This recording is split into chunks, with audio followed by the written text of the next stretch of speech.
Power point presentation आप जब use करते हो तब आपको हेल्पफुल शॉर्टकट्स क्या क्या हो सकते हैं, या फिर आप कोई भी ऐसी ट्रिकी टिप्स क्या उसमें अप्लाई करें कि आपकी प्रेजेंटेशन में आप थोड़ा स्पीडी तरीके से उसको प्रेजेंट करें। ये जो मॉड्यूल है ना, बहुत शॉर्ट टर्म पे मैंने रेडी किया है आपके लिए, ताकि अपने को शॉर्टकट्स के ऊपर ज़्यादा फोकस करना है। आई होप आप इस मॉड्यूल को रिवाइज करने के टाइम पे एक बुक और पेन साथ में लेके बैठे हो। ओके, पहला शॉर्टकट की हम जो स्टडी करने वाले हैं उसको बोलते हैं Ctrl+M। उससे क्या होता है, एक जो भी ब्लैंक स्लाइड या फिर नॉर्मली स्लाइड जो हमने टॉप पे क्रिएट की होगी ना, वैसे ही सेम स्लाइड हमें नीचे भी मिलने वाली है। अगर आपने यही स्लाइड बार बार रिपीट करिए तो वही स्लाइड आपको मिलेंगे, क्योंकि यहाँ पे भी एक टाइटल था और एक पिक्चर था। इसके अलावा आपको एक और शॉर्टकट की मैं बताना चाहूँगी जिसका नाम है Ctrl+Shift+D। मतलब सिर्फ टेक्स्ट मुझे चेंज करना है और इमेज मुझे यही रखनी है। तो हम क्या करते हैं, या फिर बहुत से लोग क्या करते हैं, एक है ना न्यू स्लाइड में जाके एक ब्लैंक स्लाइड सिलेक्ट करते हैं और फिर वो लोग पिक्चर्स को इंसर्ट करते हैं। तो it is like creating a kind of very low category of image quality. Better क्या होगा, आप इसके ऊपर या तो राइट क्लिक करके डुप्लीकेट कर देवे, या फिर एक शॉर्टकट की याद रखो Ctrl+Shift+D, D फॉर डोंकी। इसके अलावा और क्या आप कर सकते हैं, अगर पावर पॉइंट में shortcut keys are Ctrl+C for copy, Ctrl+V for paste, Ctrl+X for cut. Special copy paste करना है, फॉर्मेट प्रिंटर जिसको बोलते हैं, दैट इज़ Ctrl+Shift+C, Ctrl+Shift+V।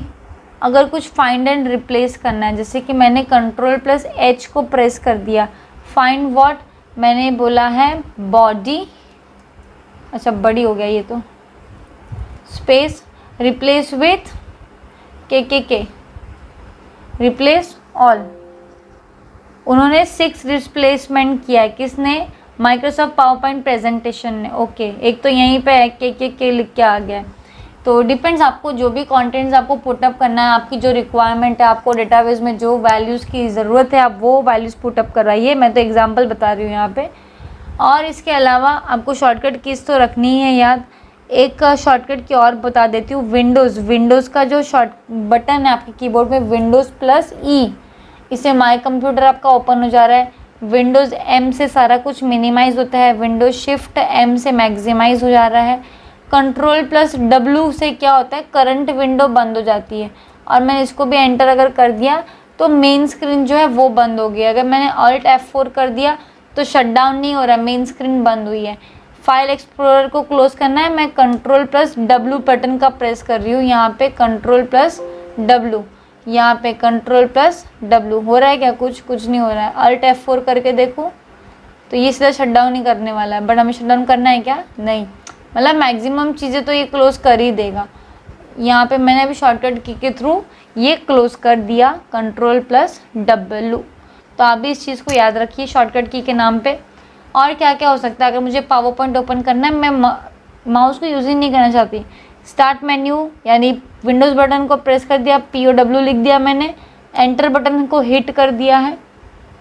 और भी आपको चीज़ें मैं बताती हूँ, अब इसे फोकस करके देखना। मैं एक ब्लैंक प्रेजेंटेशन सिलेक्ट कर दे रही हूँ, एंटर बटन प्रेस कर दिया, बाय डिफ़ॉल्ट वो सिलेक्टेड ही रहता है। अब देखिए मैं ऑल्ट सेक्शन में जा रही हूँ, I am going to press F। अभी मैं प्रेस कर रही हूँ O, अभी मैंने प्रेस कर रही हूँ Y1, दोनों साथ में, एंटर। ऑफिस ग्रूमिंग ओपन हो गया है। तो मैंने क्या किया है, शॉर्टकट की के बेसिस पे यूज़ किया। अब मैं ऑल्ट सेक्शन में जाती हूँ, मैं K प्रेस करती हूँ और मैं T प्रेस करती हूँ, और यहाँ पे जो भी ट्रांजिशंस मुझे देनी है मैं डायरेक्शनल कीज़ को सिलेक्ट करके उसको एंटर कर दूँगी, तो ये हो गया। फिर से मैं ऑल्ट प्रेस करती हूँ, मुझे G सेक्शन में जाना है, G सेक्शन में जाके मैंने H प्रेस कर दिया। अब यहाँ पे डायरेक्शनल की आप यूज़ करिए, जो आपको स्लाइड शेयर पसंद हो आप वहाँ पे सिलेक्ट करके एंटर बटन को प्रेस कर दीजिए। देखो सारा कुछ फॉर्मेट में आ जाएगा। तो इसका मतलब क्या है कि ज़रूरी नहीं है हमेशा कि माउस रहना ही चाहिए, नहीं, नॉट एट ऑल। हमेशा क्या माउस इतना हेल्पफुल नहीं है, आप शॉर्टकट की भी यूज़ कर सकते हो। और ये इतना किसी को याद नहीं रहता, लेकिन एक बटन तो याद रह ही सकता है ना। और वो एक बटन क्या है, ALT, ऑल बटन प्रेस कर दो, देखो ऊपर तो सारा का सारा लिख के आ जा रहा है। आप इस चीज़ को पहले ध्यान से देखिए क्या क्या लिख के आ रहा है।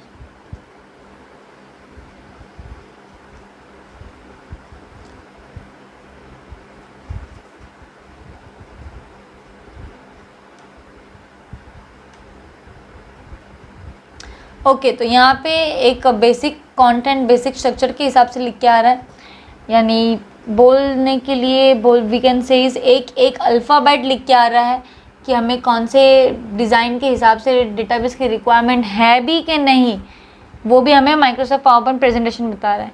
चलो एक और चीज़ बताना चाहूँगी जिसको बोलते हैं quick access tool bar. Quick access tool bar क्या करता है ना, चीज़ों को टॉप लेयर पे लाके फिक्स कर देता है। जैसे कि अब यहाँ पे अंडू रीडू का बटन है और स्लाइड शेयर का भी बटन है। आप यहाँ पे साइड में क्लिक करके इधर ईमेल का भी ऑप्शन एक्टिवेट कर सकते हो, अगर आप फटाफट मेल करने के लिए चाहिए। आपको प्रिंट करने के लिए भी अगर एक्टिव करना है तो कर सकते हैं।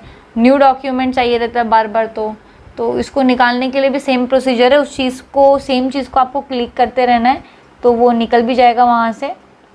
और मुझे slide share start from beginning भी नहीं चाहिए। अंडू रीडू इनफ है, सेव का ऑप्शन भी इनफ है, ये तो रहना ही चाहिए। तो ये इसको बोलते हैं क्विक एक्सेस टूल बार, जो स्मॉल डेटाबेस स्मॉल कंडीशंस के हिसाब से काम करता है और कोई मैक्सिमम डेटाबेस अलाउ नहीं करता। तो यहाँ पे मैंने एक बेसिक स्ट्रक्चर के हिसाब से आपको एक ओवरवैल्यूड डेटाबेस बताया है। और क्या हो सकता है शॉर्टकट्स के नाम पे अगर कुछ है तो आपको हमने PDF शेयर कर रखी है सेम टॉपिक्स के साथ में।